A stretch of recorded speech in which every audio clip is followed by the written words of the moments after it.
All right. Morning, guys. Great to see everybody. Obviously, we're excited to play Arkansas this week. Excited to see the players. They've been off Friday, Saturday, and Sunday. A lot of them been around today. Had a great morning in the weight room. Everybody's ready to go to work. Before we start, I'd like to address the USA Today article that came out. First, I want to say that we need to support and protect victims of violence, sexual abuse of any kind. There is no place in our society, nor on this campus or on our football program, for any behavior of this type. When accusations are made, we have a legal and moral obligation to report every allegation to the university's Title IX office so due process can be implemented. I have in the past and will continue to take appropriate action and comply with reporting protocols. I have confidence today that the university is working to address our policies and processes when allegations arise. That is all I'm going to say at this time. I just wanted to address that before we have any questions. Obviously, I think that Coach Sam Pittman has done a tremendous job with his football team. His coaching staff ought to be commended. They're a completely different football team. They're a darn good football team. They play with great fundamentals. They play with energy, and this is going to be a big challenge for us to go on the road and to beat Arkansas at home.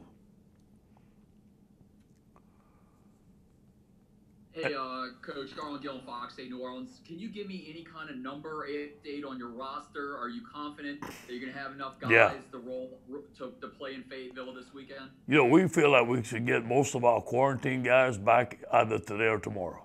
So we feel like the room's going to be full today for the first time. We're actually going to have 2 quarterbacks practice. Hey, good afternoon. Can you kind of walk us through how you plan on handling quarterback this week? Say it again now. Could you walk us through how you plan on handling the quarterback? Yeah, you know, TJ has taken the first team reps. Max hasn't practiced for a week now. We're going to let him get back. And we're going to see who's the best guy available. Right now, it's probably going to be TJ unless Max come on and have a great game, a great week. And but we're probably going to play both of them in the game. You said most of the players will come back today. Are there any others over the course of the week that are taking a little longer, and kind of roughly how many? You know, as of now, we plan on getting most of our guys back by tomorrow. And then I'll bet to report later on during the week. Obviously, this thing is very fluid. It can change every day, but I think by tomorrow we should have most of our guys back. Hey, Coach, obviously another part of this is once you get these guys back, just kind of seeing where they are conditioning-wise. I mean, just what do you think? What are you guys thinking in terms of easing these guys back into practice? Yeah, well, we're going to have to ease them back in. You know, first of all, they've been working out on their own. They were in good shape when they stopped, so they haven't been out that long. Hopefully the workouts kept them up to pace so they can come and practice. I think they're going to be fine. But, you know, we got to limit their reps in the game. You know, we'll see if some guys need extra conditioning, give them extra conditioning, whatever it may be. Hey, Ed, you talked about, you know, TJ Finley there. You've seen 2 games from him thus far. It's been a while since I've actually played, but what kind of things do you want to see from him in practice moving forward and heading into this target? Boy, we got to take care of the football. We got to take care of the football. We got to make smart decisions, which he did the first game. The second game he didn't. And we had 3 turnovers. You can't go on the road and turn over the football. But it's not all on him. It's on the play calling, keep it simple for him. It's on the other players surrounding, playing better. It's about the offensive line protection. It's about everybody. Coach, before the season, when you said that most of your guys had COVID and you kind of felt pretty good going on to the rest of the season, did that make you or your program kind of lax because you thought the worst was over? No, not at all. Not at all, Glenn. No. And I'll say last week, most of our guys that weren't able to play was because of quarantine. And it wasn't because of the number of guys that had COVID. And, yep. Let me ask you this. When you quarantine guys, did you quarantine guys that already had it? Yeah. That was the protocol. That was the protocol. And obviously there's different opinions on that, but I'm not a doctor, and they make the rules. Have any of your guys had it twice? I can't speak for that. Right. Gotcha. Hey, and obviously, with just kind of where the season's at right now, how do you balance maybe, one to give young guys chances, one to let them have time, but also obviously wanting to win games? Yeah, it's always about winning the game. And we got a lot of young guys playing, so it kind of works out both. But I'm not going to take out an older guy just to play a younger guy to give him reps. This is about win the game, give our guys the best chance to win.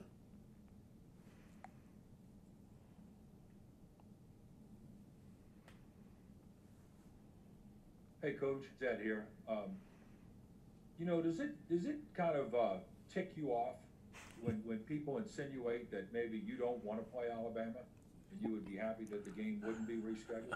We look forward to rescheduling Alabama. Whenever they tell us to play, we want to play. We wanted to play last week. We weren't able to play because of the safety of our players, and we got to put the safety of our players first. So people are going to say things here and there that's not true. We look forward to playing Alabama. I love the rivalry. I grew up watching that rivalry. They're a great football team, be a great challenge, but whenever they tell us to play, we'll be ready to go. Are you confident that that's going to happen, Coach? I don't know that. I hope it does. I'm hearing some rescheduling may be made, but nobody has told us for sure. So this is very fluid. But I do believe that Alabama and LSU ought to play this year, and I do believe that we're going to play somehow, some way.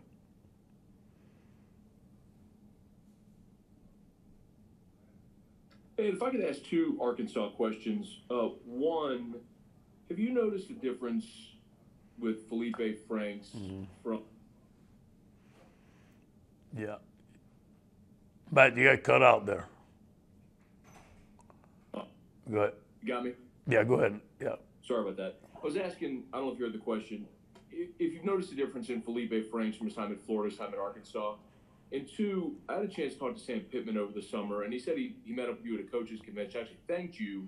Yeah. He's felt your success has given guys who maybe never been a coordinator an opportunity to be a head coach. So maybe I don't know if you've thought much about it, but have you given any thought to the success that you've had and the opportunity that might open doors for other coaches like Sam Pittman? I think a lot of Coach Pittman. Obviously, he's done a great job. And I don't know if I helped or not, but, I was never a coordinator, and he was never a coordinator. He became a head coach, and he's doing a good job. We've had success here. I think that guys don't need to be judged as if they're a coordinator, not what kind of leadership skills they have and their background. And I think all those great coaches I've been with has helped me, and I think it's going to help Coach Pittman. And the key is surround yourself with great players and great coaches. And for the most part, we've done that here. So I think that's the key. Now, Felipe Franks is doing a little bit more RPOs than he did at Florida. His leadership skills are showing on the field. He loves to run the offense. It looks like the guys are playing. He's using his skill. Traylon Burks, a guy from Warren, Arkansas, who I tried to recruit very hard. We were right in the thick of it. Outstanding player. They got a great running back. They got another great receiver. Their offensive line is playing well because their head coach is the offensive line coach. So I think they've done a tremendous job. Barry Odom does a good job with their defense. He did a great job of game planning. Ole Miss, I think Ole Miss had 6 picks. He dropped 8 on them. So the guy knows what he's doing. Ed, you may have gone and just answered a lot of this, but what is the biggest difference that you're seeing in Arkansas? A new coach comes in and mixes things up. Is there a recruiting class hitting? Is it time? They got players better. Felipe has made a difference, but they got players better. Kendall Browse has done an outstanding job. They go hurry up. They're one of the fastest teams that we've seen on offense. Look at the first drive against Florida. I just watched it on TV. Tremendous job. Tremendous job of calling plays. Tremendous job of beating the deep ball. They're putting their athletes in space and let them make plays. I think Barry Odom, for the most part, has done a tremendous job on defense. You can see his schemes. You can see the fundamentals. I just think and I talked to Coach Pittman this morning. You know what?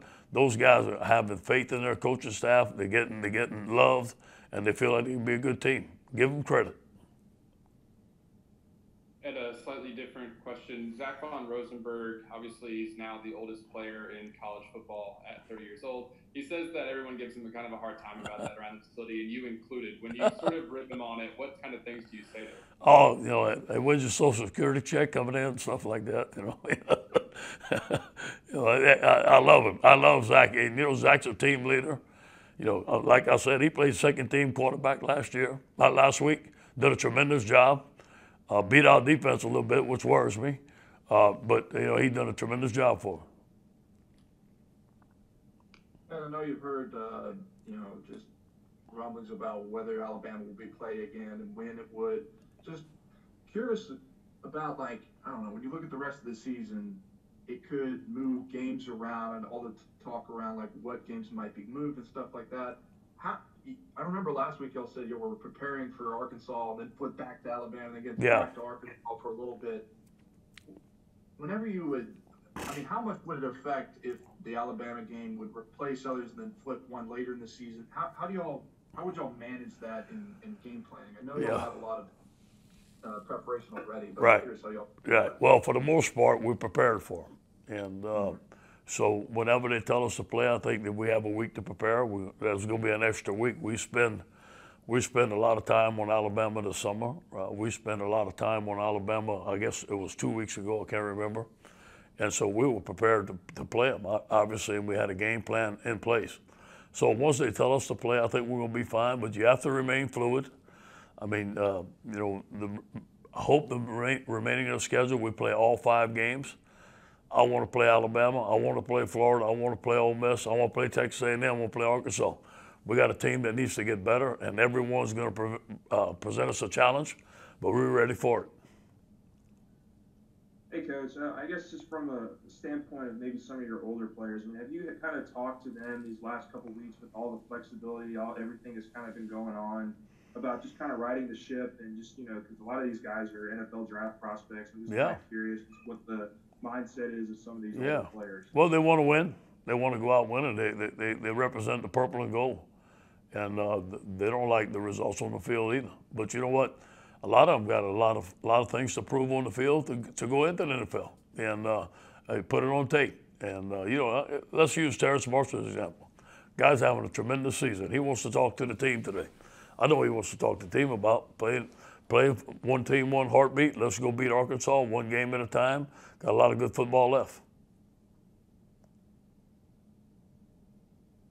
Hey, Coach Garland again. I know this season has a lot of struggles, but I know you said a few weeks back that this is a championship program. Y'all will get back to that level. Yes. What freshmen are on this team that you feel are going to be the leaders that get this team back to good? Who are those outspoken guys, the Joe Burrows of the world, Patrick Queens? Who are those guys that on this team that are going to be the guys that lead y'all in 2021 and 2022? You got to look at TJ and Max. I mean, those guys work every day. You come here, Garland, during the summer, they're working there all the time. They're leaders. They lead by example. They're great character young men. You know, Eric Gilbert, look at him at tight end, the things that he can do. Keyshawn Butte, the things that he can do. We haven't even seen Cavontre Bradford play yesterday. I think is going to be an excellent football player. We have 3 good young offensive linemen that I think that are going to be excellent football players. And on defense, you look at Elias Ricks, I don't know where he's at, but at one time he was leading the country. And then we got Jacqueline Roy, you got Jacobin Guillory, you have B.J. Ujulari, Phillip Webb. Those guys have not even played yet or panned out. Josh White. I mean, those guys got a lot of football in front of them. Do you notice that they're stepping up vocally also? Because I know some guys just kind of want to focus on their game. Yeah. Are they any of those guys, locker room guys, that are going to stand up and kind of face the noise? You know, the guy that I've seen stand up so far is TJ and Max. I mean, those guys stand up. TJ got his team fired up the first game, and Max was fired up to go. Our players believe in both of those young men. I got 2 questions, so I'm going to kind of stay on the line here. I just finished your book, and I couldn't help but think of the similarities between what you wrote about, you know, Troy and Dark Clouds and kind of building, and this year, kind of what Garland just spoke about. Do you see that as the coach of this team? No question. I know we're going to build a championship team. I know it's coming. But you know what? You have to go through some adversity, man. Iron sharpens iron. You got to develop some grit. You got to develop some toughness. And you just can't go roll your helmet out there, and we got to coach better, and we got to pay attention to the details, and it all starts with me. I got to get this program better.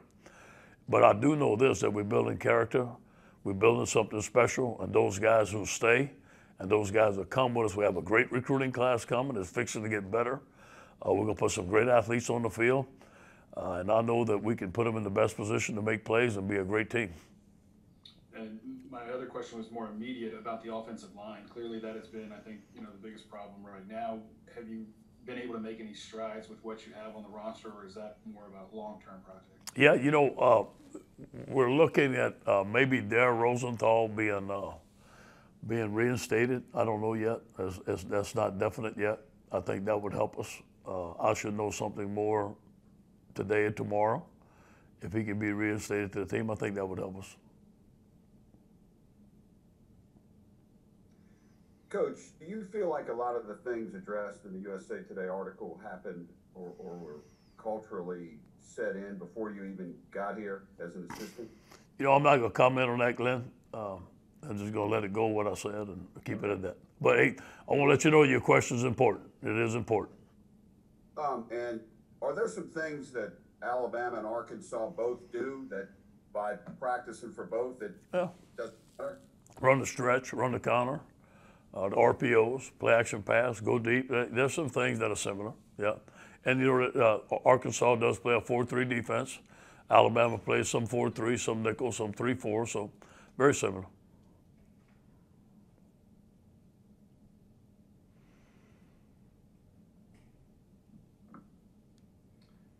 Hey, Coach, Shea Dixon here. Y'all have been, you're down a couple games, but you've still been really good at turnover margin. You always talk about that. Arkansas is about as good as anyone in the country right now at +8. How much is that on your mind even more as you watch film and prep for this game? The first thing I told the staff today, we're going on the road, we have to win the turnover battle. Let's do a great job this week of making sure we're taking care of the ball. When we went to Auburn, we didn't win the turnover battle. And we got to win the line of scrimmage. You got to be physical. Arkansas is a physical football team, but it starts with the turnover battle. So this week there's going to be a big emphasis on securing the ball and taking it away. They're +8. We're +4. Hey, Coach, good morning.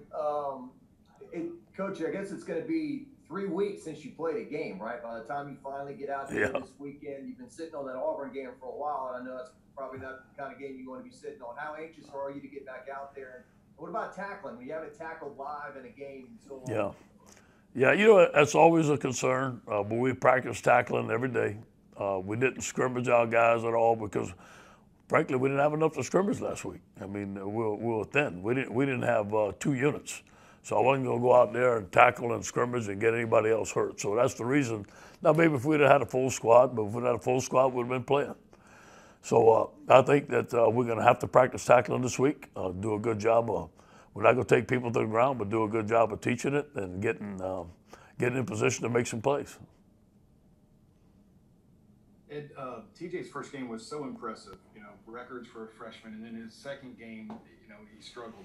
Is that a direct result of the opponent, or is that something maybe that you guys saw that is correctable, going into a game? Is it play calling? We talked about, maybe giving more of an offense to work with. Maybe did you give him too much, that kind of thing? I think that the first game was perfect. I mean, the guy was on fire. Steve was calling a great game. We were protecting him. The second game, it all switched up on. We were playing away. It didn't start off well. I think we dropped the first pass. The second one was low or behind them or something like that. And I think we kind of got behind the 8 ball. They had too much pressure on them. Obviously on that, on the rush, we didn't block very well in that game. Games before we had. I think there's a combination of both. And one thing I don't really think we asked much about, 2 weeks ago, but, Micah Baskerville got a lot more time over Damone Clark against Auburn. I guess, what's kind of the status of that linebacker competition? Yeah, I think that's ongoing. Mike did a good job. He's starting right now, but that doesn't mean that Damone couldn't. I think those guys rotate in, but right now Mike's the starter. Hey, Coach. All right, thank you. Go Tigers.